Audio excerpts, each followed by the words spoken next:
want to play very often, very short bursts, but your experience is always going to be unique and very different because that one life to live changes the entire way that you play. Junk first mode is crazy. We're super excited for you to try hardcore mode, and maybe you'll feel a little safer if you're able to bring those extra items with you in the new bundles.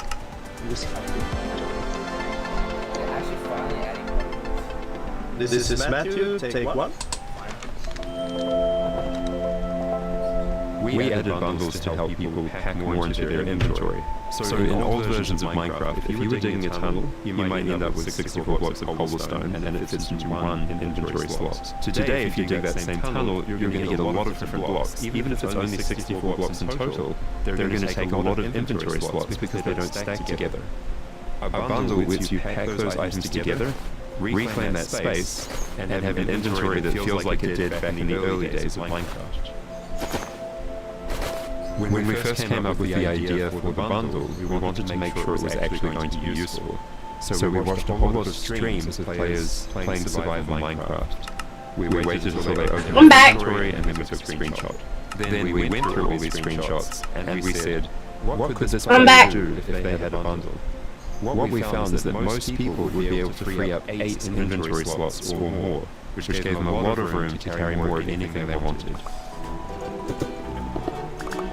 The main advantage of using a bundle is that you can go out for long. Anybody there? If you're going out on your first adventure, you can pack things into a bundle and have a lot more space in your inventory before it fills up and you have to come home again. There are a lot of creative ways to use bundles as well. You could create a gift for your friend, dye a bundle in their favorite color and give it to them with their favorite items inside. Bundles are also an interesting roleplay item or could be used in storytelling. The idea of having a little bag is just kind of inherently cute and fun.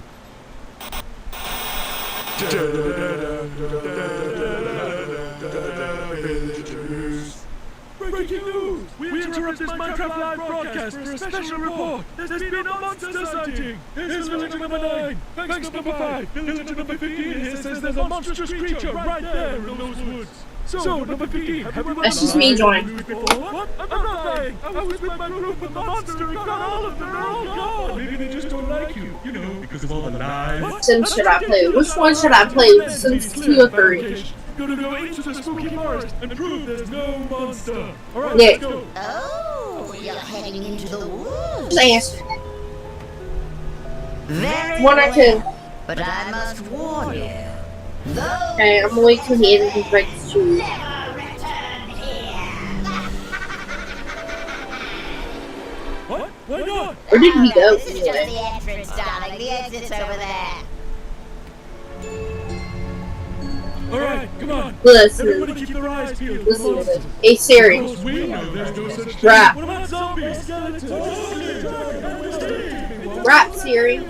Alright, what did it Inspired by little humans, wrote a little something. Soup, soup, ba doop, soup, ba doop, soup, ba doop, ba doop, ba doop.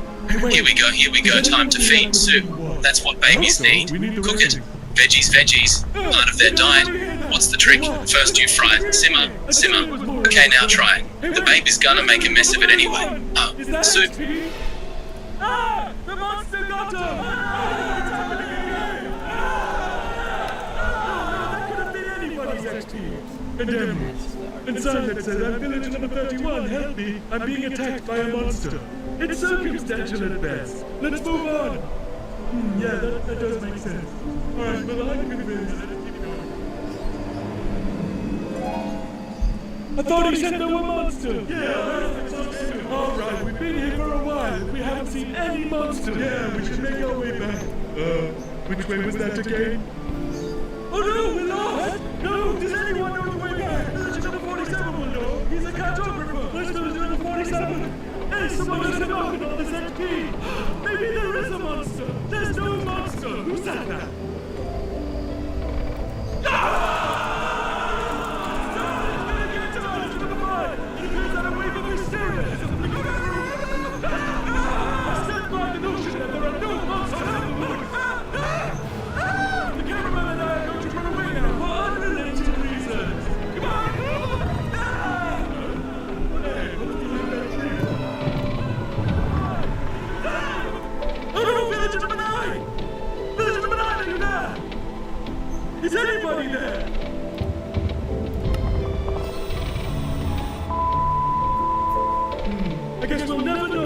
this tragic chain of events, but it definitely wasn't a monster. Ah well, sorry for interrupting the show. Now back to Minecraft Live! Villager news.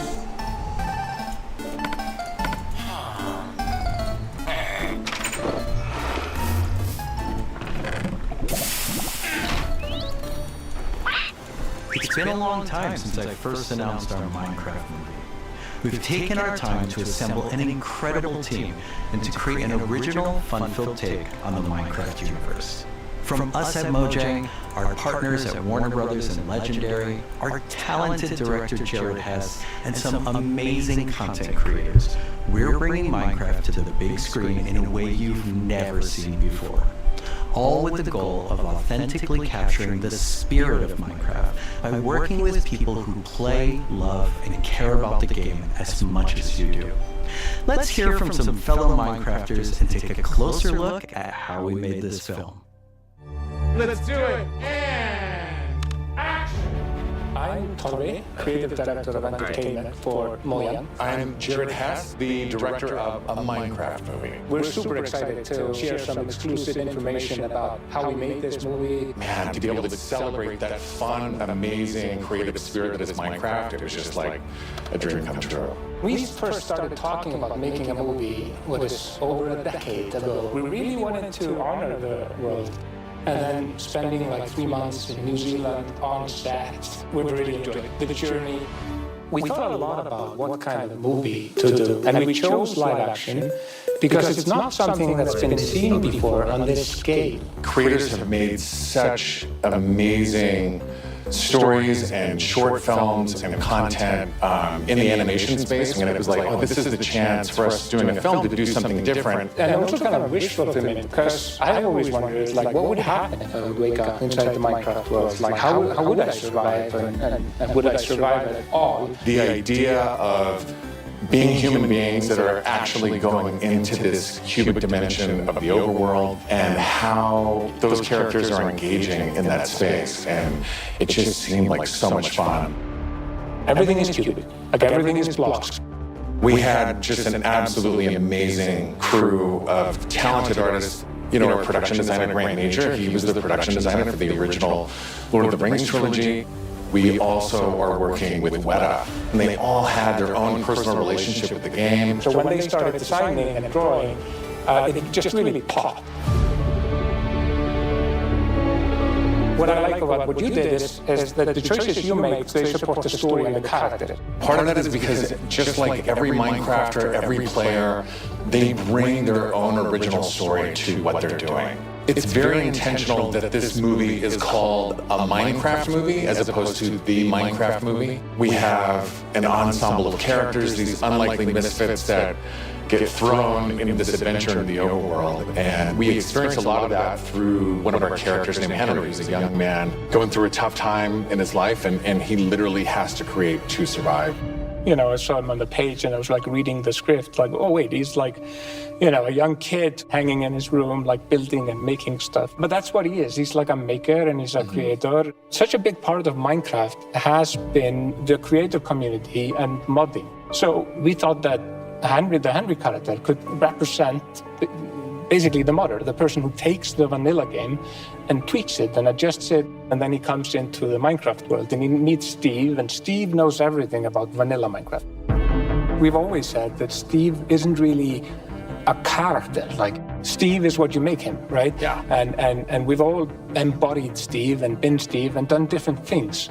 So our Steve in this movie is Jack Black. He's such a huge fan of the game. After a long day of shooting, he was up until the wee hours of the night playing. It was so funny because he would show up and be like, oh, dude, it's no day. We got to try this thing, dude. You know, some build that he did or something gnarly that happened to him. He just loves the idea that he's able to bring his version of Steve to life.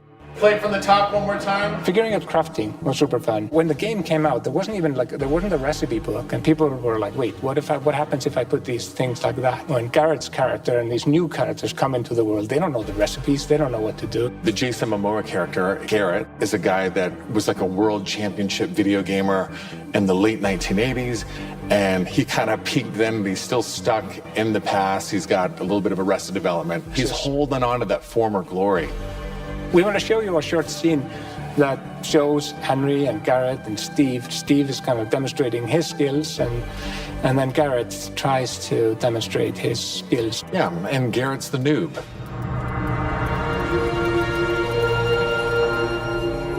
This is a crafting table. Here's how it works. You place these elements in different patterns, and you got yourself a sweet blade. You want to see a blade? I'll show you a blade. Yeah! Hammer.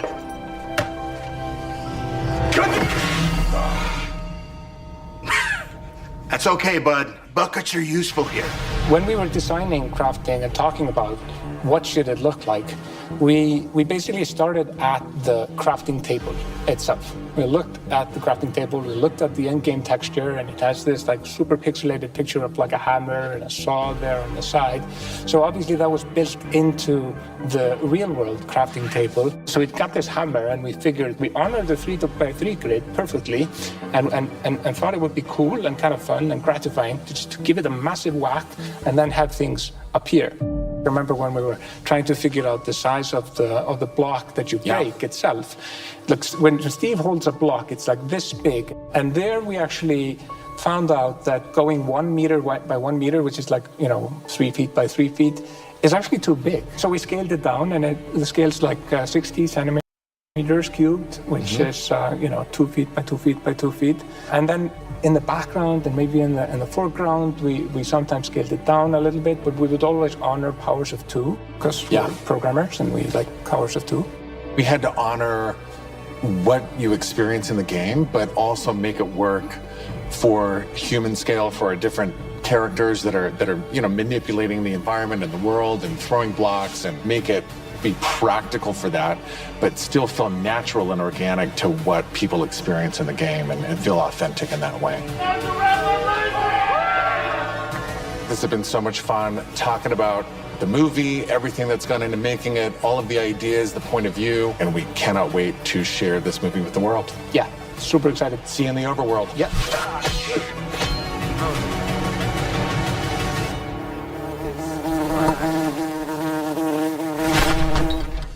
The filmmakers are still hard at work on a Minecraft movie and collaborating closely with us at Mojang, as well as listening to the community to continue to shape and craft the film in a way that's fresh and new, but still authentic to the spirit of the game. Look for more exciting updates soon.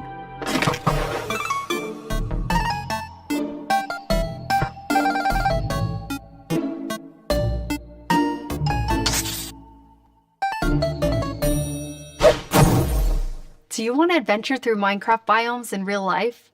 You may have your chance with Minecraft Experience Villager Rescue, our first real-world immersive experience where you'll get to journey through a Minecraft adventure in real life.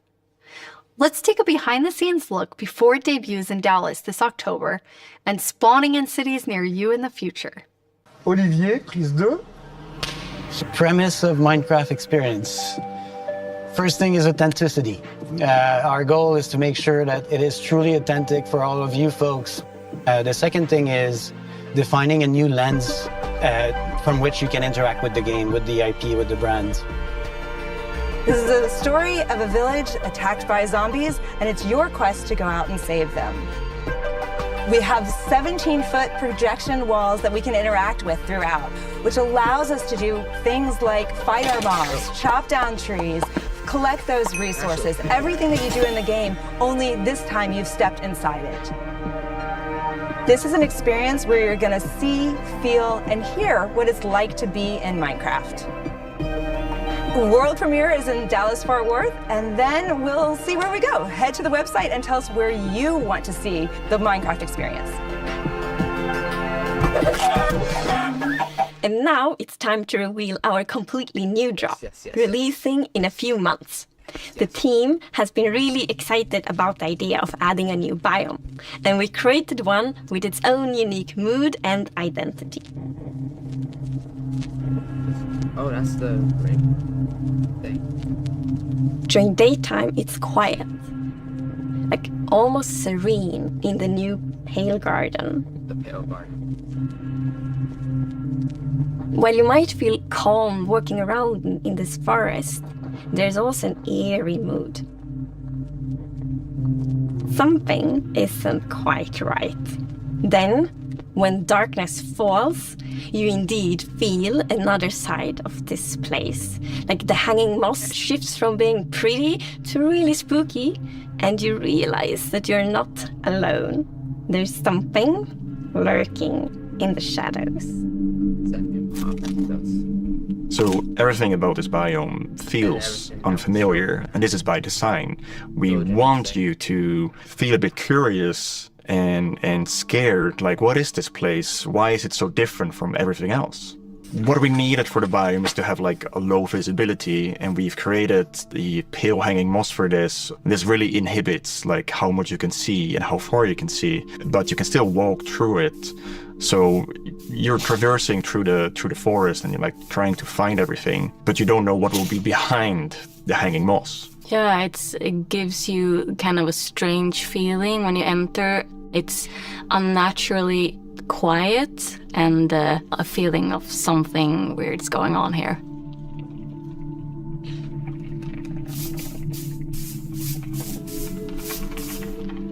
I really like the ambiance of the new biome. It invokes really those eerie and spooky feelings. Yes, eerie indeed. And turns out there actually is something lurking in the shadows. The creaking. It's our first tree-like creature, and it's almost like it's camouflaging in the Pale Garden. And when it's dark at night, it's kind of hard to see it except those like emissive eyes. Yeah, and it also interacts with those trees, which is super fun. Yeah, there's a special new block that it has a connection to. When you approach the creaking, you can actually realize that it doesn't take any damage, and when you try to hit it, it points you somewhere in the canopies. That's where basically the creaking heart is, and that's what controls the mob. One of the main themes of the Pale Garden and its inhabitants is that there's a lot of contrast from the rest of the world. So when we made the creaking, we also wanted it to feel unfamiliar and different from other mobs, which is why we made it more asymmetric, to really go on this point of like being different from everything else. The creaking doesn't exist on its own. It's more of like a puppet of the new block, the creaking heart. So the creaking heart and its creaking puppet really comes with a new combat challenge or combat mechanic, both in the way that you need to destroy the heart block to actually kill the creaking, and also, of course, that the creaking only moves when you look away. So don't blink. I really like the sandboxiness of the creaking heart. So if I use Silk Touch, you obtain it, and then you can place it anywhere you want in the Minecraft world. So if you want to be as evil as the creaking heart itself, you can place it and make your friends really terrified. To embrace the quietness of Minecraft, we added ambient sounds for this biome that only plays during the night, that comes from the blocks that surrounds you, that will make an even more creepier experience for the player. And to do that, you need to play with the silence and the contrast of the silence and the sounds. So to make creaking, I gathered a lot of creaky stuff that will make creaky sounds. Obviously, the biggest thing would be to gather wood and twigs and stuff like that, dead leaves, to get rustling and creaking. But I also recorded salty sticks, the Swedish snack. I think it's Swedish. And one of the biggest part actually of the sound is my table creaking, dragging against the floor, and also a chair. I also recorded teeth. It sounds a bit like bones, maybe, when the mob is walking. So it's. What do you mean by teeth? Oh, okay. So we wanted to make the biome very gray to give this very eerie feeling, right? And with these gray tones, a very fitting new wood set was going to be a white-colored wood set. And this is something that players have wanted for a long time. Yeah, I'm super excited for the pale oak wood set, especially that in a lot of places people paint their fences white, for example, for a white picket fence, and that will be exciting for a lot of players to actually represent themselves. And then we also have like the hanging moss, and you can bone wheel it, so it's renewable. And so I think like just bringing it as well, and maybe put it in a greenhouse where things hang from the roof, or like a wild garden, something like that will be really fun to build with it, I think. Yeah, and it's also a really unique carpet moss because it also spreads all over the sides of the blocks, and that also looks really great. We look for a lot of inspiration, so we've looked at all these kind of different forests all over the world. A tree that stood out was like the willow tree, like because it's very hanging, there's a lot of like drapery, and it feels very eerie. Then we looked at like Spanish moss. This was like the inspiration for the pale hanging moss that we've used in the biome eventually, because this gives this like drapey feeling without being willow trees, and it was a little bit more versatile and flexible to use in the biome, and could also be used as like building blocks.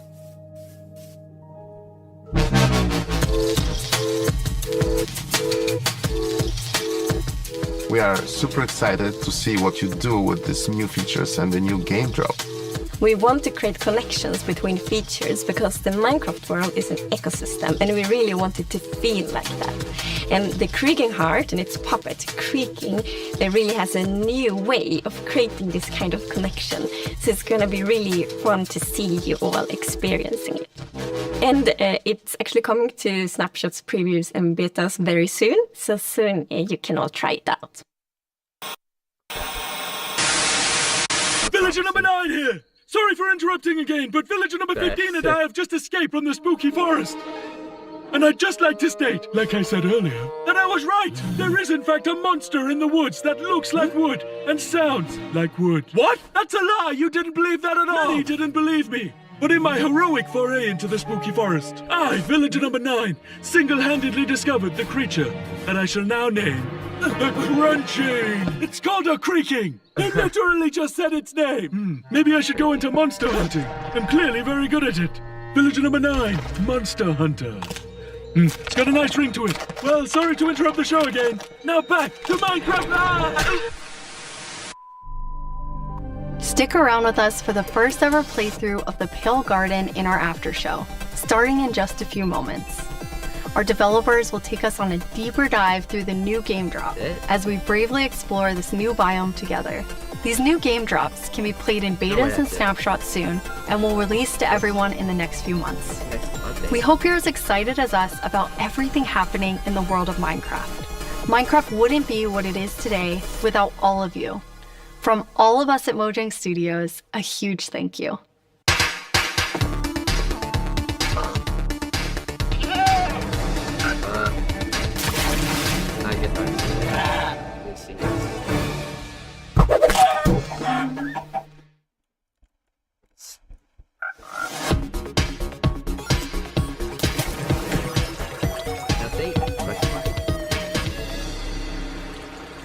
We're excited you're joining us for the after show where we're going to deep dive into the next game drop with a bunch of people from the team, like this guy right here. Yeah, I'm Marco. I'm a gameplay engineer working on the Bedrock side of things, and yeah, I worked on this game drop. And my name is Anna, and I'm the producer who worked on this game drop. And I'm Jens, Chief Creative Officer here at Mojang. Yes, and you did not work on this game drop. I did not. We're going to drop you into the game and then just see how you do, yes. Looking forward to it. So what we're going to do is we're going to jump into the game. We have a bunch of different things we're going to play through. And the first thing we're going to start with is, don't worry, the Pale Garden in the daytime. So Jens and Anna will be the first to start playing. Let's go. Okay. So far, not so pale. Getting there. Oh, okay. Yeah, so you can see why it's called Pale Garden, definitely. We wanted to go for a look which is eerie, more than spooky. We didn't want this place to be terrifying, but we wanted the player to feel like there was something wrong, especially when you contrast this with other biomes like the Dark Forest, right? The Dark Forest is really similar, but it feels like something is wrong here. It make it become pale. There is all this new vegetation, so you get the contrast. I love how it's just all of a sudden you go from this like bright contrasty world to like desaturated as soon as you walk in. Even the sky is like gray. There's no music. There's some eerie sounds playing. So it's really unique atmosphere. And are you bone mealing it? I am. That's the pale moss. It's a new family of moss that we are adding. So we have the hanging one, but also the block, the carpet. For these blocks, we were inspired from the Spanish moss and the white moss, and we kind of blended them into a unique block. I feel like builders will really like design their world in super cool ways. Especially with the moss carpet, it's really fun because when you place it, it kind of gets a random configuration and creeps up to neighboring blocks up to 2 blocks tall.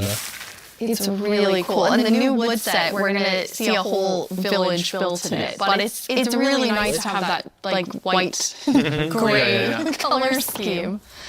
Okay, let's look at a creaking before we have to take one on because we're in creative mode. So hopefully a good time to see it up close. It really... Okay. You can immediately tell how it will blend in with the the biome. Since right now I'm like, wait, where is it? But like from if you're not seeing the eyes and the eyes only turn on some occasions, it's really hard to tell where it is. And imagine like this at night, you're in this forest by yourself, and you hear some noises, and then you start to see a silhouette in the distance. It's really something. It behaves a bit differently in creative mode. In mod, you can actually kill it. Instead, in survival, can we spawn another one? Jens will tell you. I think we both did. You're like on. You don't have to ask us twice. Felt like you. Yeah, exactly. I think it's really cool how not only is it tree-like, but it also has these like the legs feel like they're roots in the ground. And it's actually rooted. If you try to push it, you can't because it's rooted in the ground. He said push, not kill. We really wanted to sell this fantasy of this thing, which is when it's connected to the creaking art, is invulnerable and it's really part of the block. It's connected to it through roots. You can move it. It's pretty amazing to look at it here, and when you see the trees behind it, it just blends in so much, even with its even with the moss. Okay, Jens, are you feeling ready? Because now you're going to take one on outside of this nice, safe pale garden. Absolutely, I'll give it a try. Okay. I'm usually very cautious and take things very carefully, so I think this is going to be a little bit more tricky than I'm used to. I'm not cautious at all. I just risk everything all the time. Yes, well, I just run straight into it and then wonder how I die. I'm the same way. I lose my gear all the time when I'm in survival. I rage quit a lot and then I can't play for a while because it usually has to do with lava. I don't know. It's like from the beginning I've been a lava magnet and I don't know. It just always happens and I can't go back for anything. Who doesn't love a hot bath, right? Yeah, exactly. I'll try to think of it next time I die. Okay, so Jens, you're going to go in now. You're going to take on the creaking. The three of us are just going to get to sit here and watch and comment on your playing. Yes. It won't only be the creaking, though. No, it will be all the usual scary things you find in dark forests. It's a cow.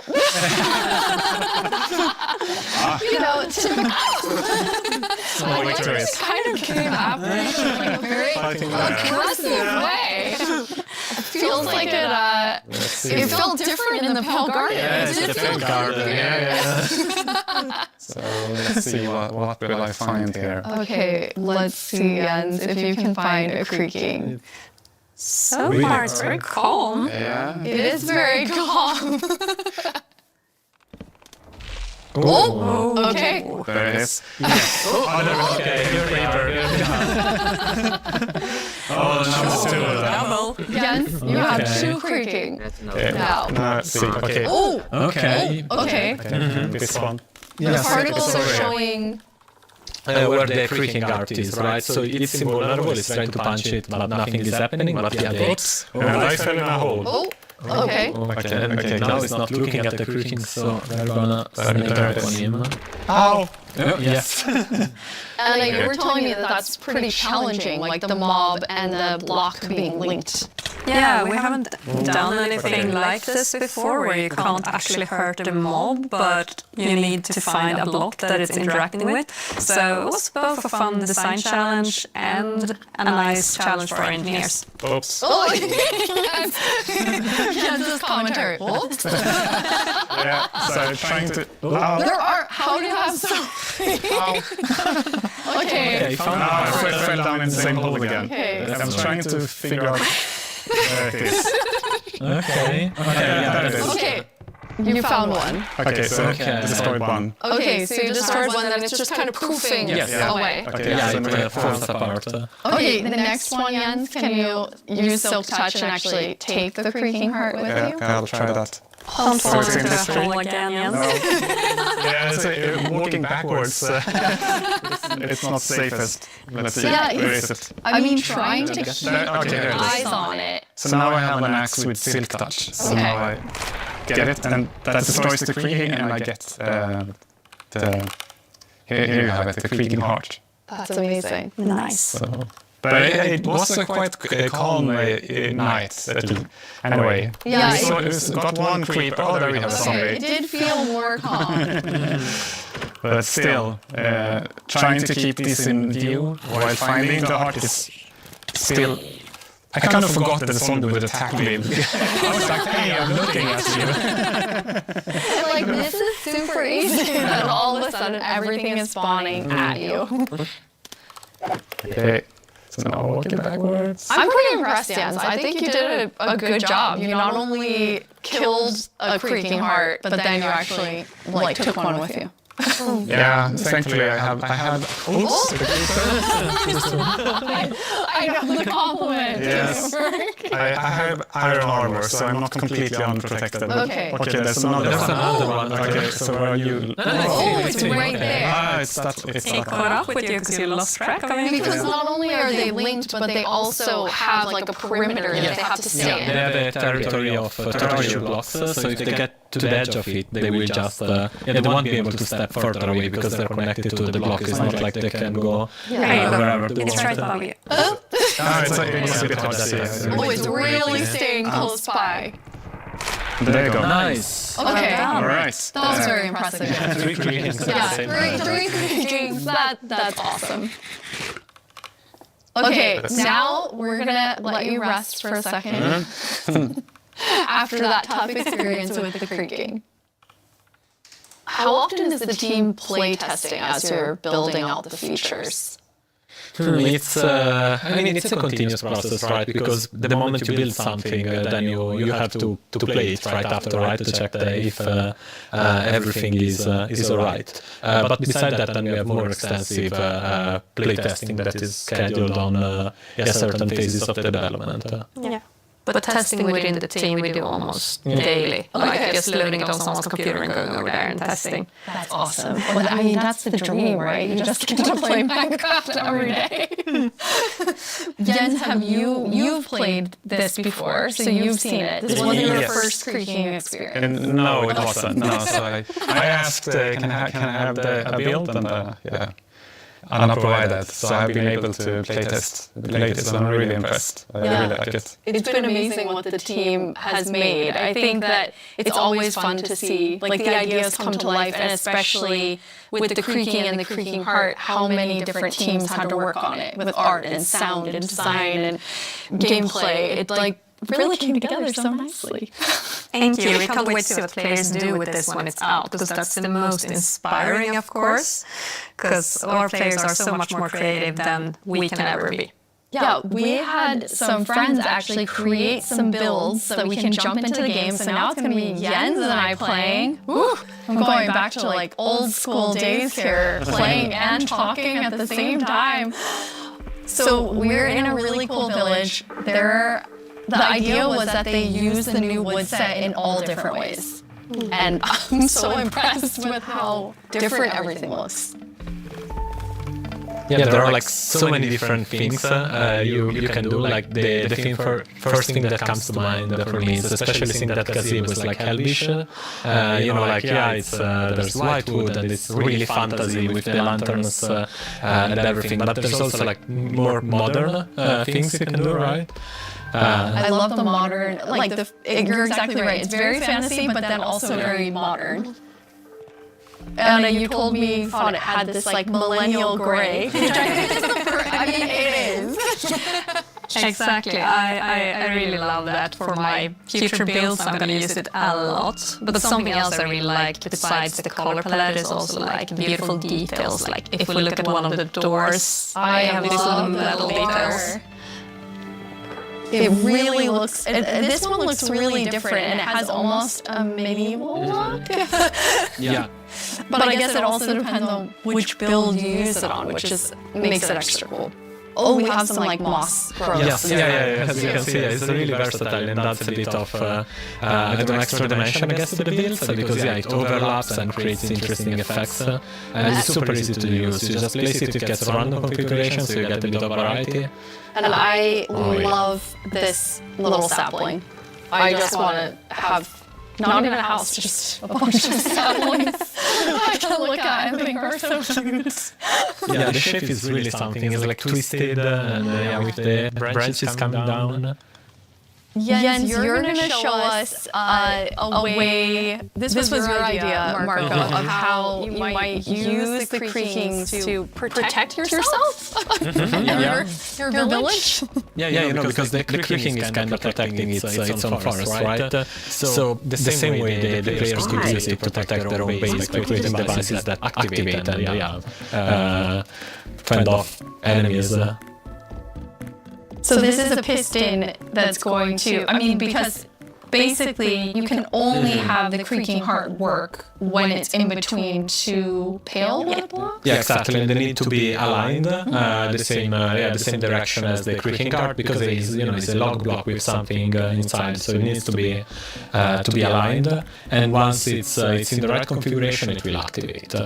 Okay, are you going to activate it, Jens? It needs to be nighttime as well. Oh yes, okay, well now it's night. All right, we have night. Yes. So I'll pull this lever. Okay. And see. Okay, let's see. Yeah. Ooh. Oh, I hear it. Yeah. Ooh. There it is. This little contraption made it. So I had other plans than like using it for protection. I was thinking more like more scheming. Pranking. I love that idea too. Okay, you're more of a pranker like me. Yeah. Okay, good. I was like, oh yeah, protect the village. What about scare everyone? Yeah. I love how it activates too, and the color changes. Yes. Yeah, since it requires a configuration to work, we wanted to give players some feedback. You're doing the right thing. Now it lights up, and then once it's night, it will actually spawn the creaking.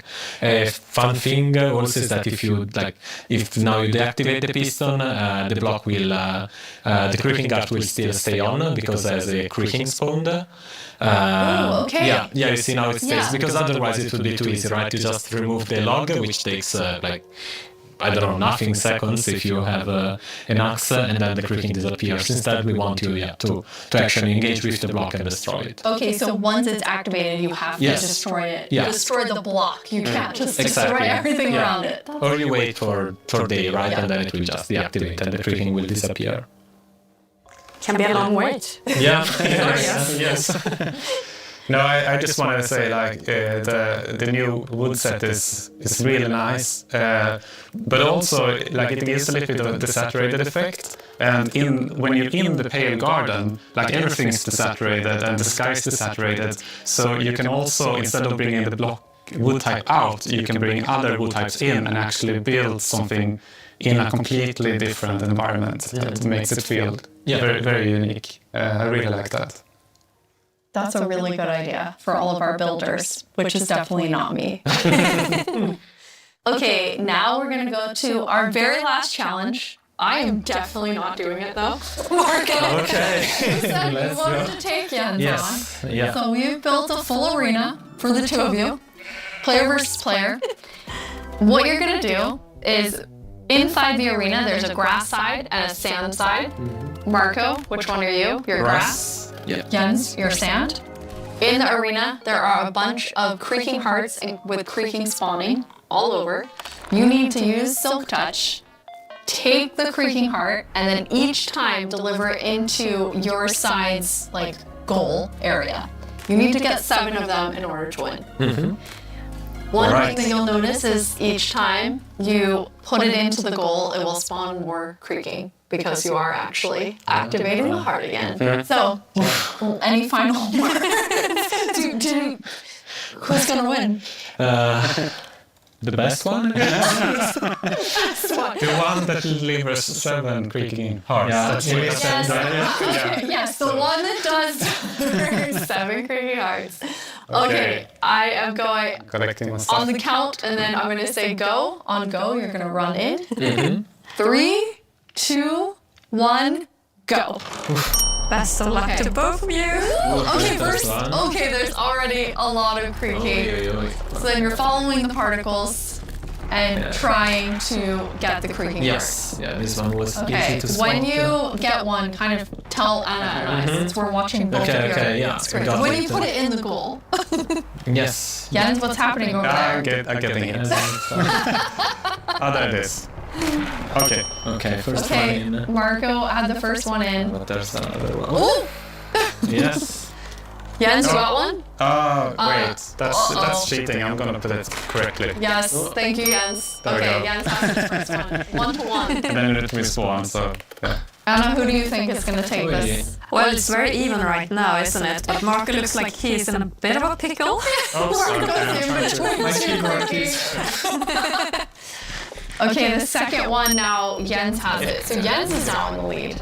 Marco, come on. Sorry, I'm too focused. I forgot. Where are they? Forgot another gun. Wait. Maybe one Oh, again. did you get one?